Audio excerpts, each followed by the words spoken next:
አንድ ሰው ለቤት መግዣ የ10 ሚሊዮን ብር ብድር በ18.5 ወለድ ቢበደር 20 ዓመት ሙሉ በየወሩ የሚከፍለው የብድር ተመላሽ ምን ያህል ነው የሚለውን እንመለከታለን። ሰላም እንዴት አላችሁ? የተከበራችሁ የከፍትዩብ አድማጭ ተመልካቾቼ እንዴት አላችሁ? እግዚአብሔር ይመስገን እኔ ደህና ነኝ። በዛሬው ቪዲዮዬ እንግዲህ በተከታታይ የማቀርብላችሁ ከባንክ ቤት መግዣ ገንዘብ ለመበደር ምን ያህል ወለድ ያስከፍላል የሚለውን ሂሳባዊ ስሌቱን አብረን የምንመለከት ይሆናል። ብዙ ጊዜ እንግዲህ በባንክ ብድር 50% የባንክ ብድር አለው እንደዚህ ያለው። ስለዚህ ቤት በባንክ ብድር ሲባል በባንክ ቤት መግዛት አዋጭ ነው አይደለም የሚለውን ነገር ለማወቅ የመጀመሪያው ነገር ሂሳቡ እንዴት እንደሚሰላ ማወቅ ተገቢ ነው። ሁለተኛው ነገር ደግሞ ከዋጋ ግሽበት ጋር አንጻር የወለድ ምጣኔውና በአመቱ መጨረሻ ላይ ከፍለን የምናጠናቀቀው የቤቱ አጠቃላይ ዋጋ ከጠቅላላው ጥቅል ዋጋው ጋር ስናነጻጽረው ትርፍ አለው ወይስ ኪሳራ ነው የሚለውንም ማወቅ የግድ ይጠይቃል። ስለዚህ የዛሬው ቤት ይሁን ሌሎች ንብረቶችን በባንክ ስትገዙ ጥቅሙ ይሻላል ወይስ ጉዳቱ ይበልጣል የሚለውን በደንብ ሂሳብ እየሰራን በምሳሌ የ10 ሚሊዮን ብር ቤትን ገዝተን ለ20 ዓመት ብንከፍል በአጠቃላይ ከ20 ዓመት በኋላ የቤቱ ዋጋ ስንት ይሆናል? የከፈልነው የወለድ መጠን ስንት ይሆናል? እንደዚሁ ደግሞ በዋጋ ግሽበት ስሌት መሰረት የዛሬ 20 ዓመት የቤቱ አጠቃላይ ዋጋ ስንት ይሆናል የሚለውን መነሻ አድርገን ካልኩሌት አድርገን በጣም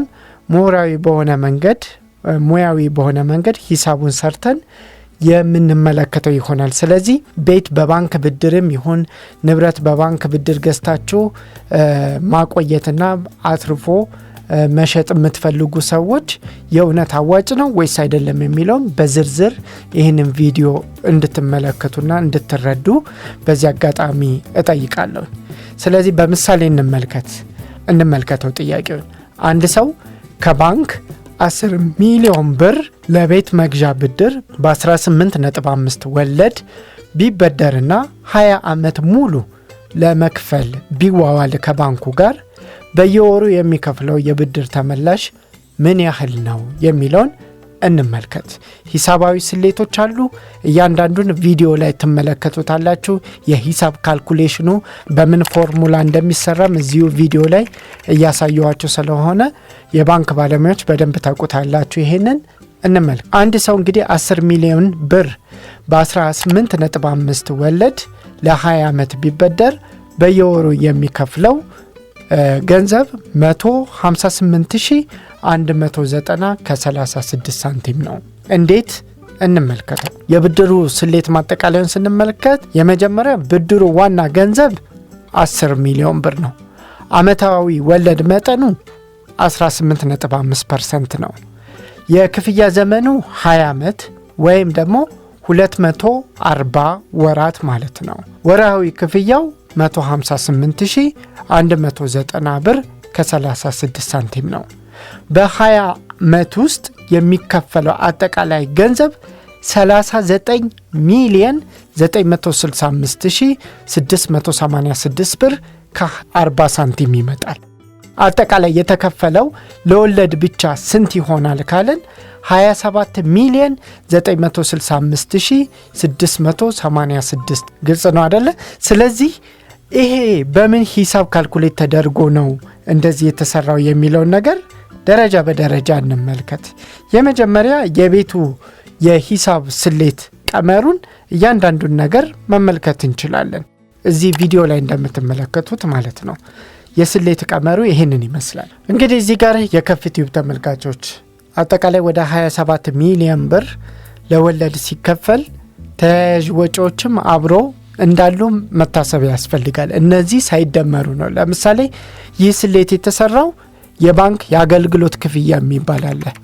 ባንኮች ሰርቪስ ቻርጅ አንዳንዶቹ እስከ 1.5-2% ድረስ የሚያስከፍሉ አሉ። እሱን ሳላካትት ነው። ሌላው የህይወትና የቤት ኢንሹራንስ የሚባል አለ። ምክንያቱም ቤቱ አደጋ ቢገጥመው የሆነ ነገር ቢሆን ባንኩ እንዳይከስር ኢንሹራንስ ይገባለታል። ስለዚህ የኢንሹራንስ ወጪውን እንዲሁም የወደፊት ሊኖር የሚችለውን የወለድ መጠን ለውጥንም ታሳቢ ሳይደረግ ነው። እንዳልኳችሁ ነው ባንኮች ከፍተኛ የሆነ የዋጋ ግሽበት በሚያጋጥማቸው ጊዜ የወለድ ምጣኔውን ሊጨምሩም ሊቀንሱም ይችላሉ። ስለዚህ እሱን ሳያካትት ነው ይሄንን የሰራሁት። ግልጽ ነው። ሂሳብ ስሌቱ ምናምን ወደ በኋላ ላይ በደንብ እመለስበታለሁ። ሁለተኛው ደግሞ ብዙዎች የሚጠይቁት ጥያቄ አለ፣ እንመልከተው። ምንድነው የሚሉት? ወለዱ የሚታሰበው ከጠቅላላ ብድር መጠን ላይ ነው ወይስ ከቀሪ ዕዳ ላይ ተሰልቶ? ለምሳሌ ከ10 ዓመት በኋላም የሚከፈለው ወራዊ የዕዳ ተመላሽ ልክ ብድሩ እንደተጀመረ እንደ መጀመሪያ ወራዊ ተመላሽ መጠን ካልኩሌት ተደርጎ ያንኑ መጠን ነው የሚሰጠው ወይስ 10 ዓመት ሙሉ የተከፈለውን ገንዘብ ተቀናሽ ተደርጎ ነው የሚል ጥያቄ በከፍቲው ቀርቦልናል። ይሄ ምንድነው? ለምሳሌ ቀደም እንደነገርኳችሁ 158,000 በየወሩ የምንከፍል ከሆነ ይሄ ቋሚ ሆኖ ለ20 ዓመት እንደዚሁ የሚቀጥል ነው ወይስ ወለዱ ሲቀንስልን በየወሩ የምንከፍለውም አብሮ ይቀንሳል ወይ የሚል ጥያቄ ነው የሚጠይቁት። መልሱን እንመልከት። መልሱ ምንድነው? ወለዱ የሚታሰበው ከቀሪ ዋና ዕዳ ላይ እንጂ ሁልጊዜ ከጀመሩበት 10 ሚሊዮን ብር ላይ አይደለም። ግልጽ ነው። ይሄ ማለት እንግዲህ ወለዱ ይቀነሳል፣ ግን ለወለድ ክፍያ የምናውለው ገንዘብ በጣም ብዙ ሆኖ ለዕዳ ተቀናሽ የምናደርገው ገንዘብ ግን በጣም ትንሽ ነው። በዛ ምክንያት በየወሩ የምንከፍለው የዕዳ ተቀናሻችን በጣም ትንሽ ስለሆነ ያን ያክል ለውጥ ስለማያመጣ አመቱን ሙሉ ተመሳሳይ ክፍያ ልንከፍል እንችላለን። ይህንን ደረጃ በደረጃ በደንብ እንመልከተው። ለምሳሌ ቋሚ ወራዊ ክፍያ አሰራርን በተመለከተ አብዛኞቹ ባንኮች ለቤት ብድር የሚያቀርቡበት የመደበኛ አሰራራቸው ነው። ቋሚ ወራዊ ነው። በቃ 158,000 በየወሩ ለ20 ዓመት ተከፍላላችሁ ከተባላችሁ ይህንን 20 ዓመት ሙሉ እየከፈላችሁ የምትኖሩት ነገር ነው። ግልጽ ነው አይደለ? እንግዲህ እያሰባችሁት ጥቅሙንና ጉዳቱን። ሌላው ወራዊ ክፍያ አይቀየርም። በእነዚህ አይነት ባንክ አሰራሮች ማለት ነው።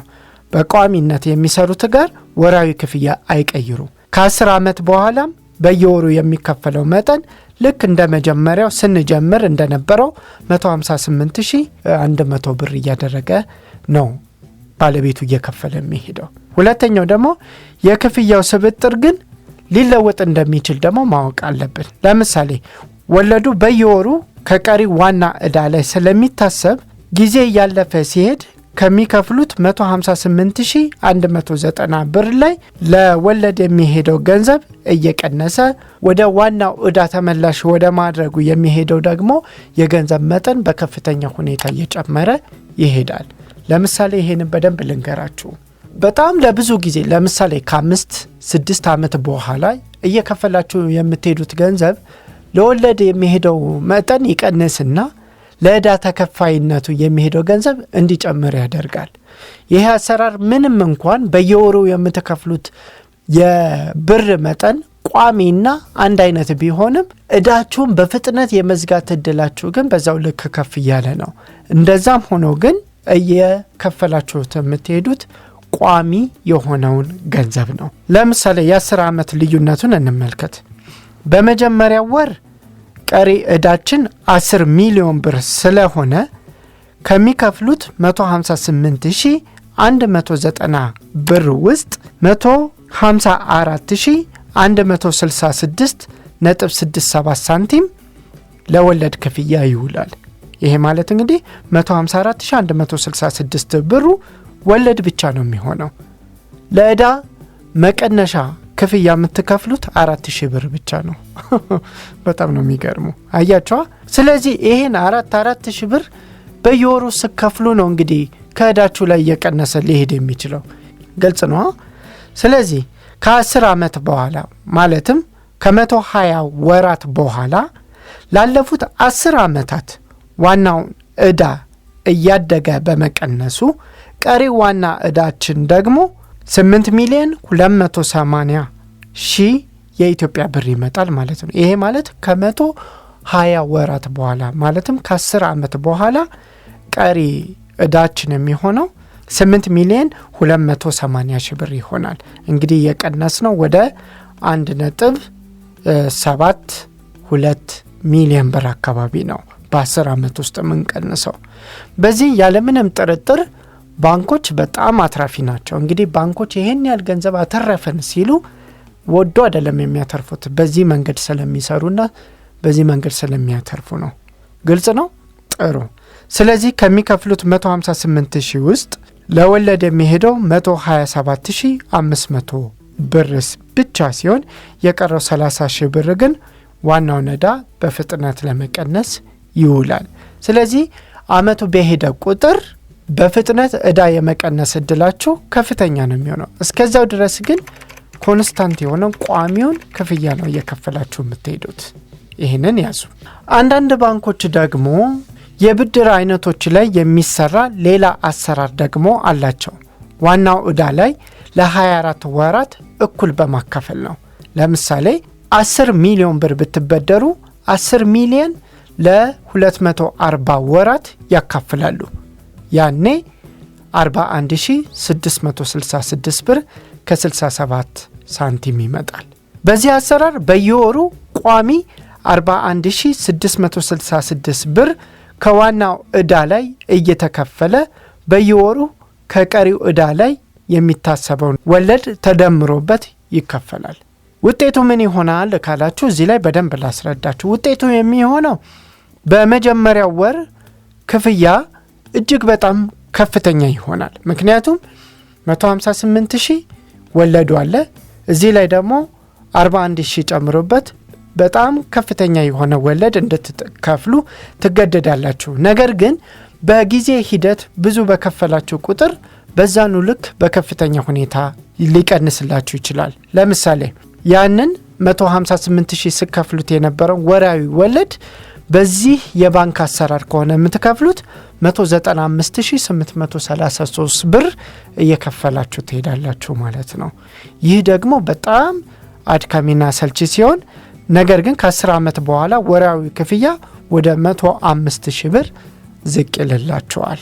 እዚህ ጋር ለማጠቃለያ ያክል የምነግራችሁ ነገር ምንድነው? ቀደም ሲል በተሰራው ስሌት መሰረት ለምሳሌ 158,190 ብሩ መሰረት ማለቴ ነው ባንኩ የሚጠይቀው ቋሚ ወራዊ ክፍያ አሰራሩን ነው። ስለዚህ ወለዱ ሁል ጊዜ ከቀሪው ዕዳ ላይ ቢታሰብም በየወሩ የምናስገባው የክፍያ መጠን ግን ለ20 ዓመት ድረስ አይቀየርም፣ በመጀመሪያው አሰራር ከሆነ ማለት ነው። ግልጽ ነው አይደለ? በጣም ጥሩ። ሌላው ደግሞ አንድ የምንመለከተው ጥያቄ አለ፣ ሁል ጊዜ የከፍቲዩብ ተመልካቾች የሚጠይቁት። እሱም ምንድነው? ለምሳሌ ይህንን የብድር አሰላል መነሻ ይዘን የሀገሪቱን የዋጋ ግሽበት መሰረት አድርገን ብድሩ አዋጭ ነው ወይስ አክሳሪ የሚለውን በደንብ እንፈትሽ። ለምሳሌ ብድሩ ከተወሰደ በኋላ በ10 ሚሊዮን የተገዛው ቤት ያለበት ሀገራዊ የዋጋ ግሽበቱ ለ20 ዓመት በአማካኝ 17.8 ቢሆን ከ20 ዓመት በኋላ ይህንን ቤት ዋጋው ስንት ሊሆን ይችላል? ለምሳሌ እንሽጠው ብንል ቤቱ ያ ቤት ስንት ሊሸጥ ይችላል ማለት ነው። ለምሳሌ 10 ሚሊዮን ብር የገዛ ነው ዛሬ ላይ 10 ሚሊዮን ብር የገዛ ነው ቤት የዛሬ 20 ዓመት ዋጋው ስንት ይሆናል? አማካኙ የሀገሪቱ የዋጋ ግሽበት 17.85 ቢሆን የሚለውን መነሻ አድርገን ደግሞ እስኪ አዋጭ ነው አይደለም የሚለውን ደግሞ እንፈትሽ እንመልከት። በዚህ ስሌትና በ17.85 ሀገራዊ የዋጋ ግሽበት መነሻ ሲፈተሽ ብድሩ እጅግ በጣም አዋጭ ነው፣ ባለቤቱም ትልቅ አትራፊ እንደሚሆን እርግጥ ነው። ከፍ ምን ሆነሃል ዛሬ? ቅድም በየወሩ የከፈለን ወደ 27 ሚሊዮን ብር ብቻ ለወለድ እየከፈለን እንዴት ነው አዋጭ የምትለው ካላችሁ እንመልከት። በደንብ ኢኮኖሚክስ መሰረት ያደረገ እውቀትን መሰረት ያደረገ ሂሳባዊ ስሌት ነው የተቀመጠው። እንመልከት። በኢኮኖሚክስ እይታ በከፍተኛ የዋጋ ግሽበት ወቅት በቋሚ የወለድ ምጣኔ ላይ የሚወሰድ የብድር አይነት ዕዳን በረከሰ ገንዘብ መክፈል ይሉታል ባለሙያዎቹ። ገባችሁ? ዕዳን በረከሰ ገንዘብ መክፈል። ቤቱን ስትገዙ የነበረው ገንዘቡ የመግዛት አቅምና እናንተ 20 ዓመት ሙሉ እየከፈላችሁ ስትኖሩ የሚኖረው የገንዘብ አቅም እኩል አይሆንም።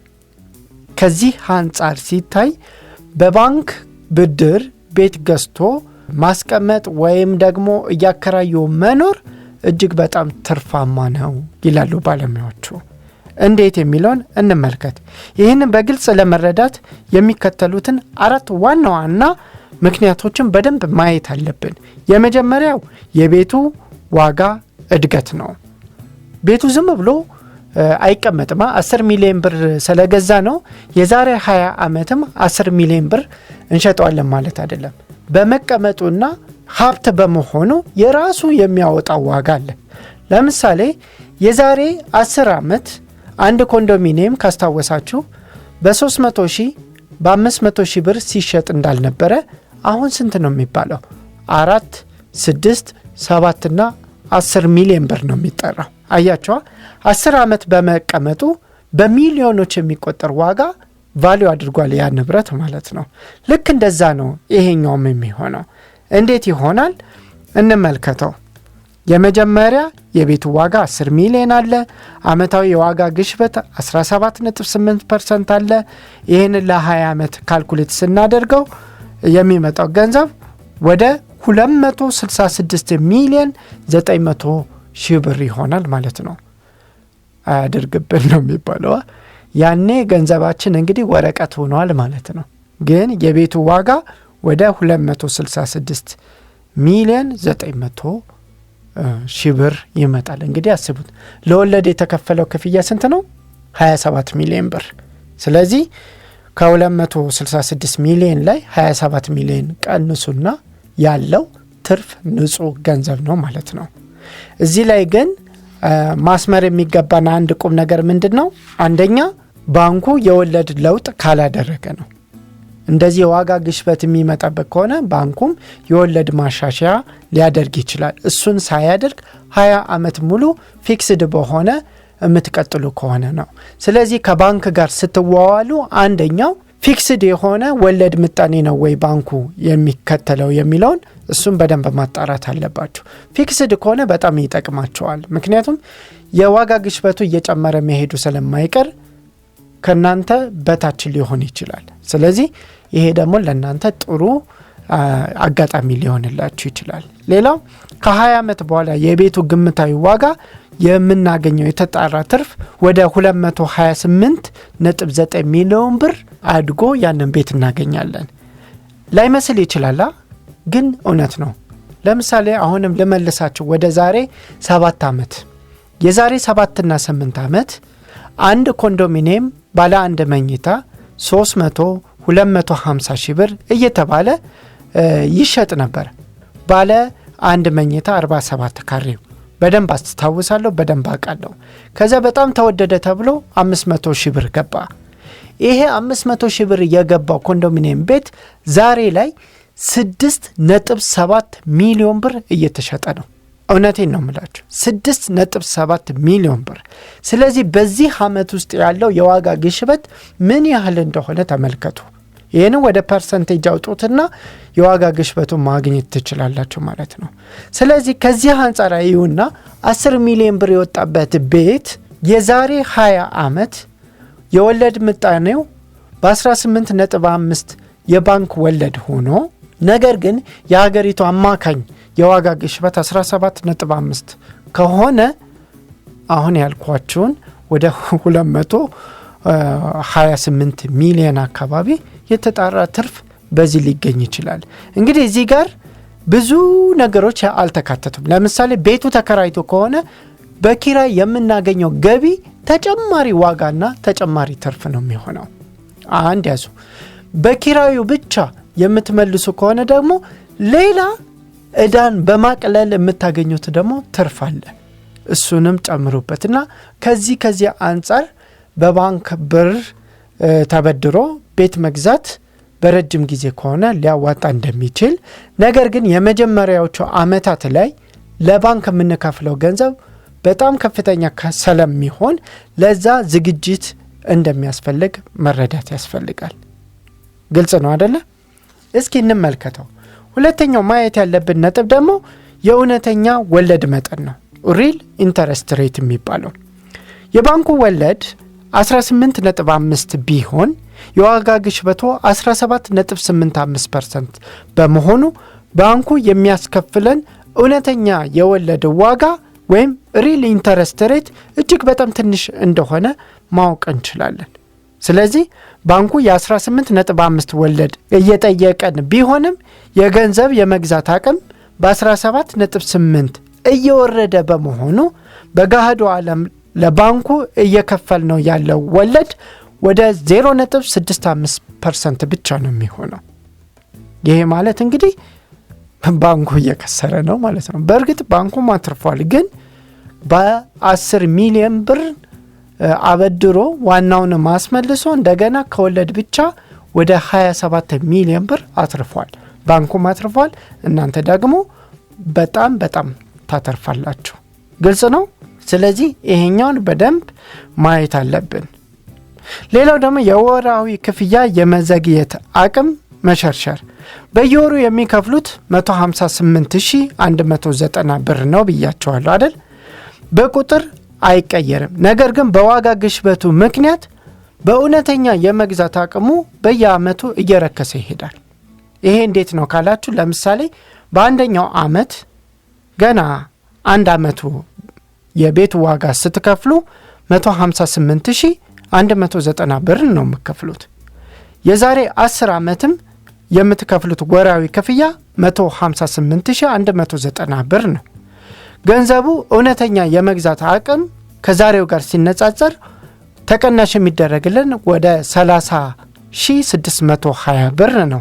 የዛሬ 20 አመት ላይ ግን 158190 ብር እንከፍልና ግን ወለድ ተመላሽ ሆኖ የዋጋ ከመግዛቱ አንጻር ከወቅቱ ጋር ስናነጻጽረው ግን 5900 ብር ነው የሚመጣው።